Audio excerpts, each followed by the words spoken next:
পশ্চিমবঙ্গে 42 বড় জোর আসামে একটা আর মেঘালয় একটা প্রার্থী দেওয়ার ক্ষমতা রাখে। এই তো জোট তৈরি হয়েছিল। পশ্চিমবঙ্গে ইন্ডি জোটের পিন্ডি চটকে গেছে। 42টা কেন্দ্রেই তোলামূল তার প্রার্থী তালিকা ঘোষণা করে দিয়েছে এবং এখানে ইন্ডি জোটের অপমৃত্যু হয়ে গেছে। তাই এখানে সংসদ নির্বাচন যেমন করতে হবে, মোদিজিকে তৃতীয়বারের জন্য প্রধানমন্ত্রী করতে হবে। মোদিজি কি কি করেছেন?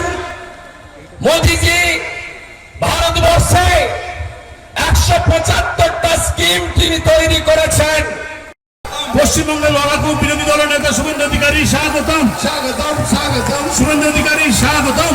স্বাগতম স্বাগতম শুভেন্দু অধিকারী স্বাগতম। স্বাগতম স্বাগতম শুভেন্দু অধিকারী স্বাগতম। স্বাগতম স্বাগতম পশ্চিমবঙ্গের মানুষের নয়নের মণি শুভেন্দু অধিকারী স্বাগতম। স্বাগতম স্বাগতম। সকলে আসন গ্রহণ করুন। আমি সকলকে অনুরোধ করবো, শুভেন্দু আসার পরে মঞ্চে অনেক বিধায়ক এসেছেন। আমি Trinamool Congress regional party, state party, এই পার্টি পশ্চিমবঙ্গে 42 বড় জোর আসামে একটা আর মেঘালয় একটা প্রার্থী দেওয়ার ক্ষমতা রাখে। এই তো জোট তৈরি হয়েছিল। পশ্চিমবঙ্গে ইন্ডি জোটের পিন্ডি চটকে গেছে।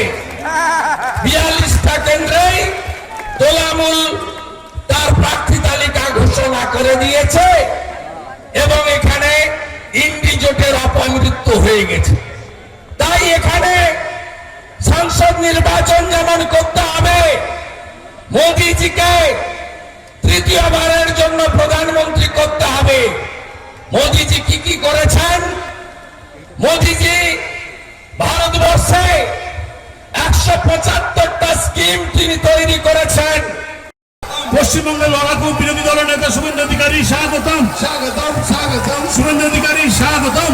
স্বাগতম স্বাগতম শুভেন্দু অধিকারী স্বাগতম। স্বাগতম স্বাগতম শুভেন্দু অধিকারী স্বাগতম। স্বাগতম স্বাগতম পশ্চিমবঙ্গের মানুষের নয়নের মণি শুভেন্দু অধিকারী স্বাগতম। স্বাগতম স্বাগতম। সকলে আসন গ্রহণ করুন। আমি সকলকে অনুরোধ করবো, শুভেন্দু আসার পরে মঞ্চে অনেক বিধায়ক এসেছেন। আমি